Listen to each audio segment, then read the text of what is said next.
Laura ang aking iniibig. Bakit mo ako iniwan? Sa kamay ni Adolfo, ikay sumamot ako'y nilisan. Ako yung may nakita ng tao. Taong nangangailangan ng tulong ko. Itong si Laura ay pinagtatakaan ng isang lalaking Adolfo ang nagkakalat. At lang na meron ako ay unti-unti niyang inaagaw. Kay hirap itong nasa akin. Nasa pag-ibig inagaw, malapit sa akin. Ngayon, ako'y nandito sa kagubatan, pinagtaksila ng ama kong mapagsariling. Oh, Laura, nasaan ka? Tutulungan mo dito, tayo magsama.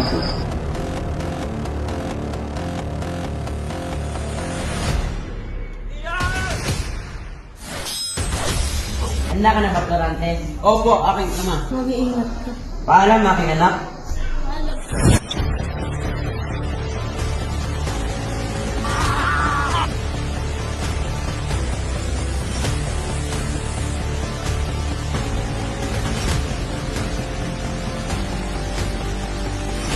Dapat kang umatay!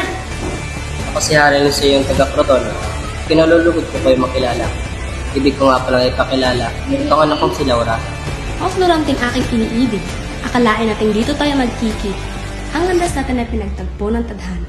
Tadhanang minsay na pakadamot sa madla. Mabutit ikay na sa mabuting kalagayan. Ako'y nag-aalala sa iyo at lagi kang ipinagdadasal. Kayo pala ay nagtagpo na.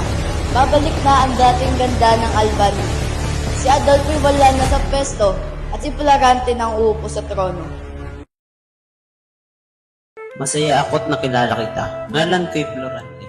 Wala nang iba. Ako'y taga dito sa Albania. Albania ang ako'y taga-pagmana. Masaya rin ako at nakilala kita. Ako nga pala si Laura.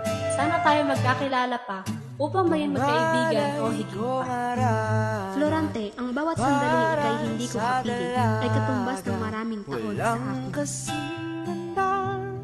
Amoy rosas ang alimuyak kung nanaisin ng tadhanang mapalin lang di hahayaan mawala. Kailangan ko magmadali, makinig sa kanyang tagoy.